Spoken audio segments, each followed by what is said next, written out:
Joining me here now on the Rich Eisen Show, my NFL Network and NFL Media Group compadre, and one of the hosts of Move the Sticks, a podcast that everybody must listen to and acquire, my friend Daniel Jeremiah, back here on the Rich Eisen Show. How you doing, DJ? Well, I don't even know where to begin, Rich. I don't. Yeah. It's like, look, you see people, and there's that line that comes out that says, I don't have the words. I don't know what to say. I don't know how to comfort you. I don't think saying I feel your pain is adequate. Yep. I don't know. Yeah, you've lived with me for quite some time, and so I always sensed that something like this would be coming, and I appreciate the verbal hug and bouquet. And the one way I guess you can help me out is, what do you think Joe Douglas and the Jets are doing today, Daniel? Well, you have your ready list, which I'm sure they never in a million years thought they would be looking at this point in time. Mm-hmm. But so you've got your pro personnel department, you've got your list of guys that you would try and, sign off the street. I have to believe that you're going to aim higher than that initially and just say what you saw, and what we all saw last night, where this defense is at and where this running game is. And you think, man, okay, let's be aggressive here. If we have money, we have space. Thanks to Aaron redoing his deal, they have some room and they have some space. So I think you're looking at, the rosters currently in the NFL and saying, hey, maybe there's one or two of these starters that we could call on of teams that might not be going anywhere this year. And then trying to cherry pick and put together a list of the top backups, and you're calling those general managers today and seeing what that price tag is going to look like. Well, and then give me the names. If you were in this room in a capacity where you'd be comfortable offering up names, which names would you throw in Joe Douglas's direction now that he knows it's a complete tear of the Achilles? DJ? Well, I know they're coming off a win. Maybe if they were coming off of a loss, it would be different. But there would be I'm sure some financial gymnastics you'd have to do. But I mean, I would call out Matt Stafford. I'd make them say no on Stafford. But I don't know that would go anywhere. But that would be my shoot for the moon. Is there any way at all we could possibly work something out there? Outside of that, now you start going down the line. I mean, Colt McCoy's still on the street, so you could go down that road. And you start getting into the Andy Daltons and the Jameis Winstons and those names. I know you'll probably see Carson Wentz's name a bunch just because Joe was with him with the Philadelphia Eagles, and Carson's on the street right now. But those are the types of names you start trying to sort through at this point in time. Taylor Heineke's probably another one.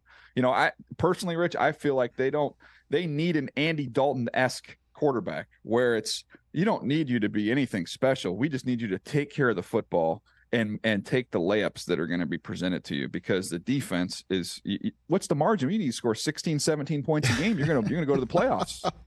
Because that is, again, it's a remarkable that we're in the same situation as last year, that the roster that Joe Douglas has put together and Robert Saleh and his staff has coached up is championship quality ready. I'm not saying that they would win it all, but they do have the composition good enough to threaten, that's for sure. And if only Zach Wilson could make plays, if he could make accurate throws, if he could see what he sees and not and trust it. So I guess the question is can he do it? I mean, what did you see last night? And or is that something we just throw out because it was such a wild set of circumstances for him to find himself in? I'll tell you what, I watched it. I just finished the tape maybe 10 minutes ago. Okay. So I went back and watched it. And I started with, I'm like, let's start positively. I want to watch all the runs because they ran the ball down their throats. And it was encouraging to see what they did with 3 tight ends. And Ruckert, a second-year player, is a stud. I mean, he was killing people in the run game. So I was like, okay, well, now, all right, let's watch the passing game and see how bad this is. And I don't know if my expectations were just so low, Rich, but when I watched it, I came away encouraged of look, let's use just Zach Wilson's history as the bar. Mm-hmm. This was one of his better games that he's played. And you look at, I always freeze it when I get to the top of the drop and I say, okay, is there anything egregious he's not seeing here? I mean, do we have an in cut that's just wide open and Zach is, he's not seeing anything? I thought he saw the field well. He had the egregious interception. I don't know how to explain it. It was just kind of a brain fart interception. But he's got a third down throw, if you remember, to Garrett Wilson, which almost looks kind of like a corner. So he's throwing a corner out to Garrett Wilson. You're watching it on TV, and you see it's kind of on his back shoulder, and Garrett's got to adjust, and he makes the catch. And, man, it's a 3rd and 5 conversion, but you're sitting there watching TV, and you're going, yeah, but it wasn't a good throw. I mean, Garrett had to kind of contort himself and go to the ground and catch it.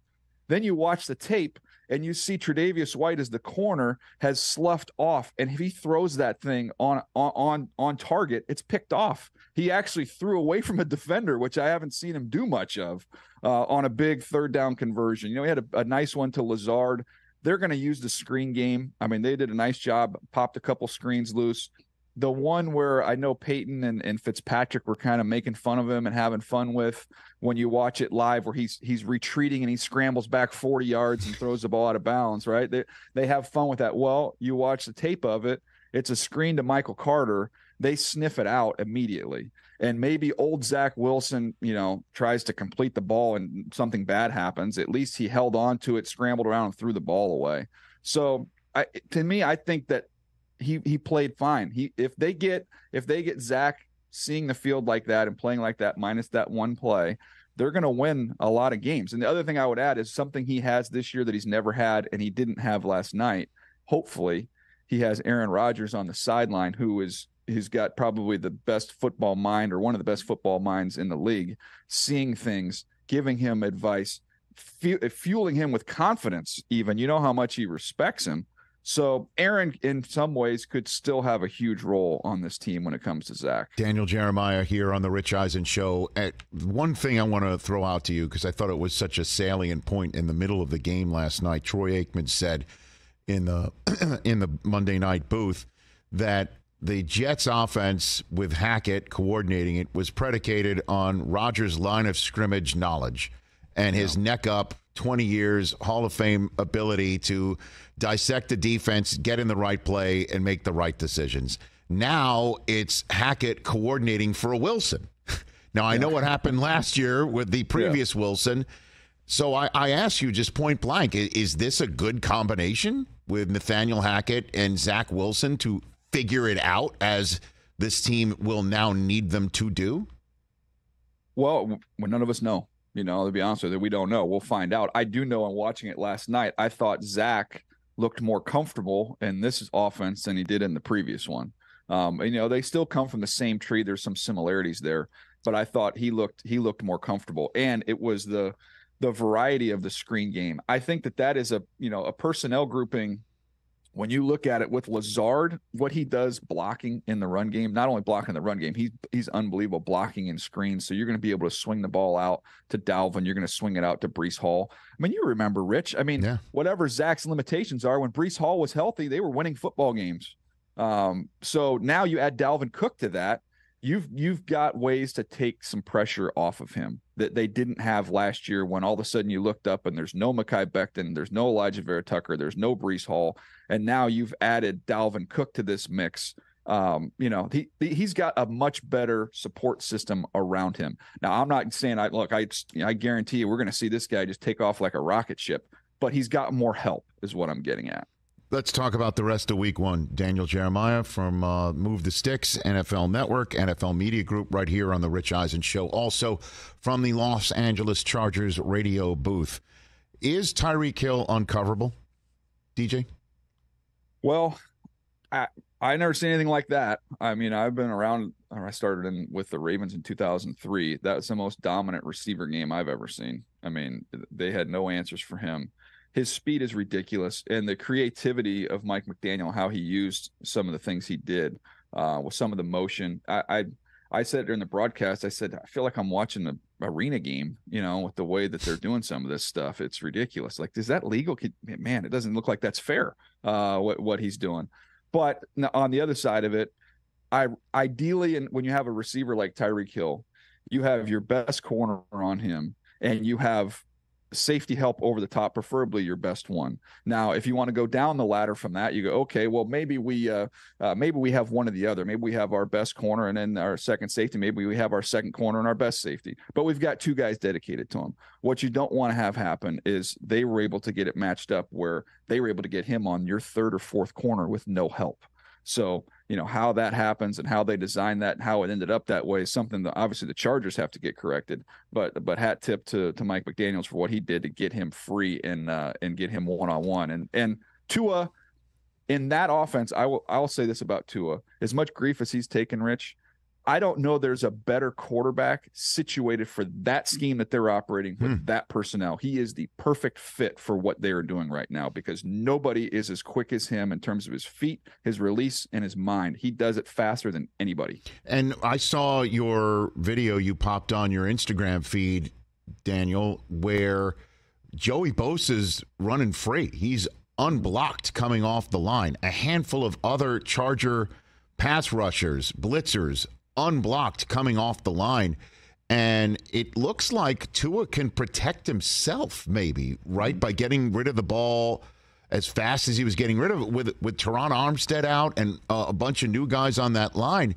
That ball was coming out and it was unstoppable.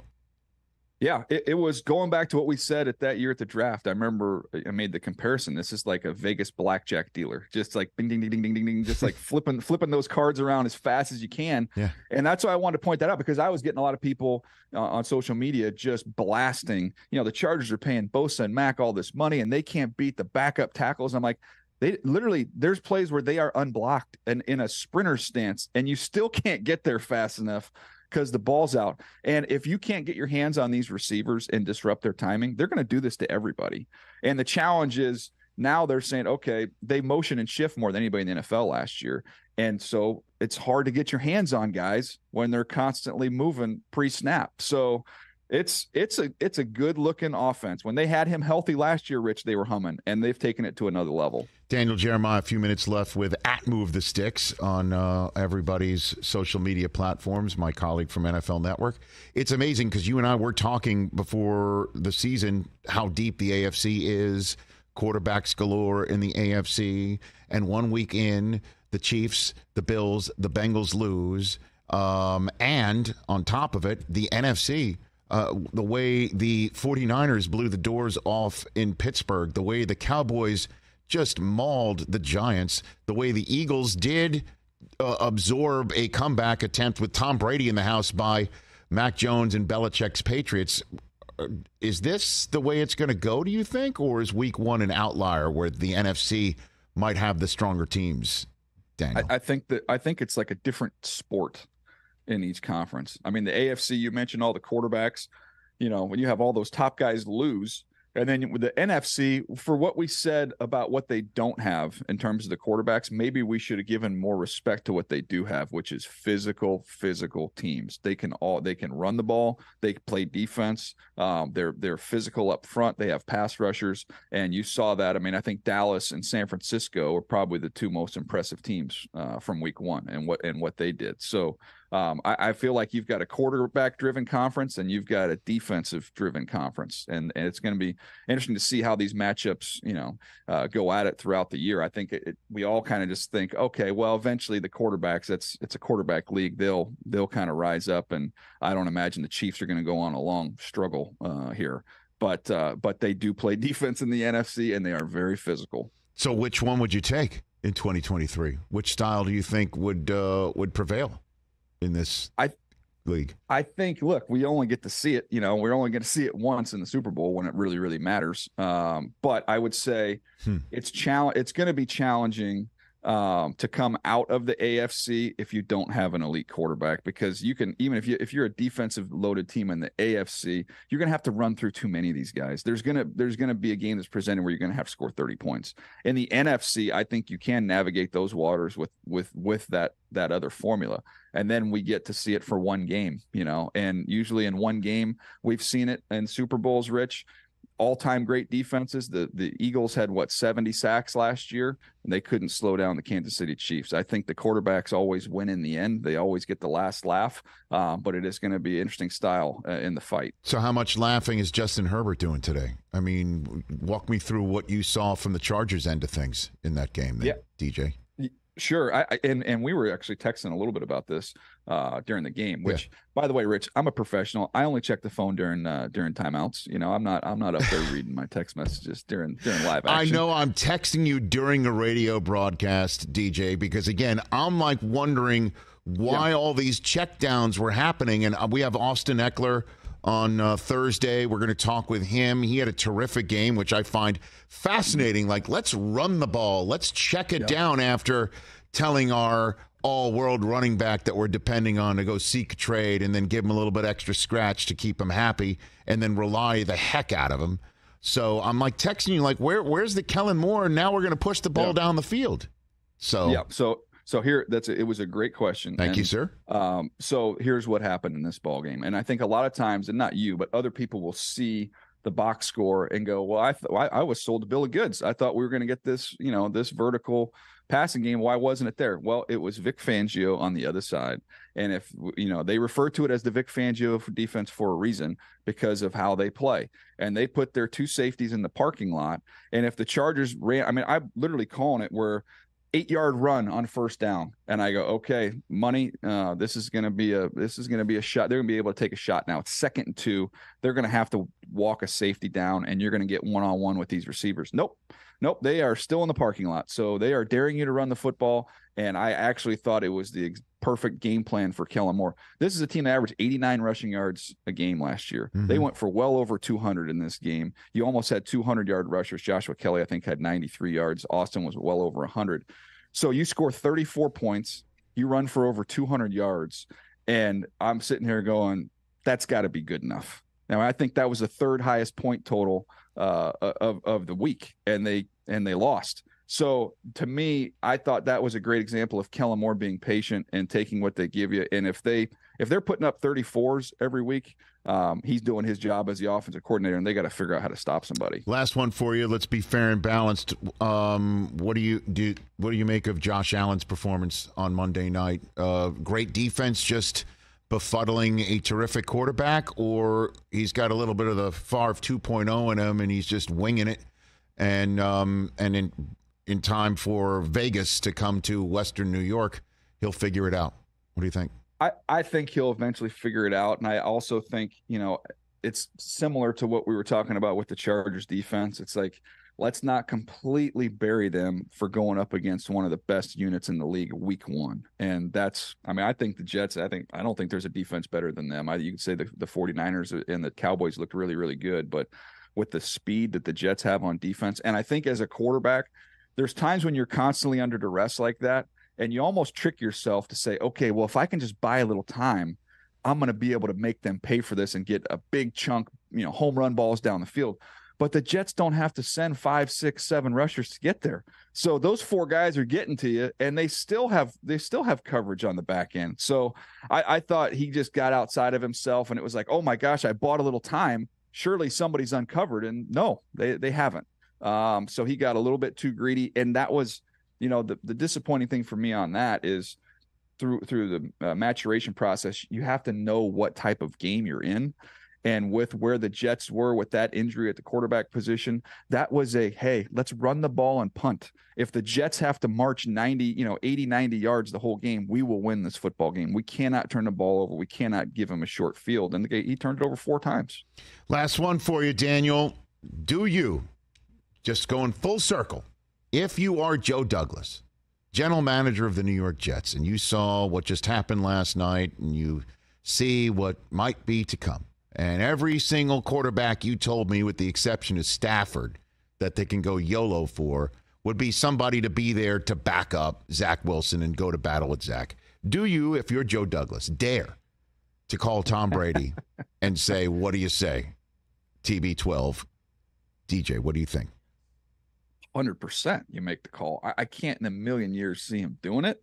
But yeah, it would be, professional negligence if you didn't make the phone call. I mean, yeah, I would put him on the spot and make him say no. I would be shocked. I would be shocked. He was just in Foxborough, doing the fist pump, and then here he is 2 weeks later playing for the Jets. Well, they play the Patriots in a couple weeks, right? Yes, they do. They have New England in their house in 2 weeks, and I know he's going to get a statue there. And they just announced he's going into the Hall of Fame next year, and he had a halftime ceremony, and he did the "Let's go" and all of that stuff, and he's a part owner of the Raiders, and we're going to have to give that up, and he's got his Fox contract, I assume, coming. But, I mean, he is there, right? I mean, he is available, technically, right? I would say this. First of all, you're the starter the second that you say yes. Come on in anytime you want. If it's 3 weeks from now you want to scratch that itch, come on in. And I'll tell you what, we'll have a private plane. You can go to Ann Arbor and watch the game on Saturday. Yeah. We just love it if you could just be in the building by Sunday morning. Whatever you want to do. That's your pitch. Yeah. That's the pitch. That's the pitch. Yeah. Whatever you want.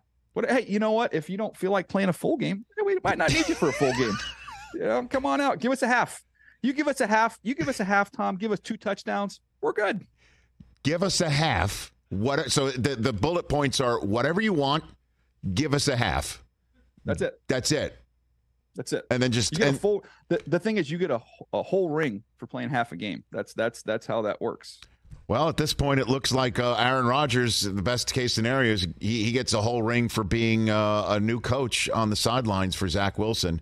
Because I'm imagining Tom would still say no to that. But I appreciate you giving me the beats of what that pitch would sound like, Daniel. I appreciate that. Yeah, I don't envision that one being successful, but it would be fun. Daniel Jeremiah, appreciate the time. Everybody got the Move the Sticks podcast with DJ and Bucky Brooks. And look for more of my calls and texts during the game, DJ. Oh, hey, commercial breaks? I got you covered. Okay, very good. In between snaps, Justin Herbert's my fantasy quarterback, Daniel. Come on. DJ, what'd you see on that one? What a play.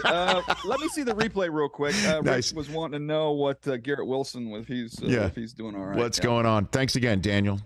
See you, buddy. That's Daniel Jeremiah here on The Rich Eisen Show. Catch The Rich Eisen Show every single day on the Roku channel, 12 to 3 Eastern, for free.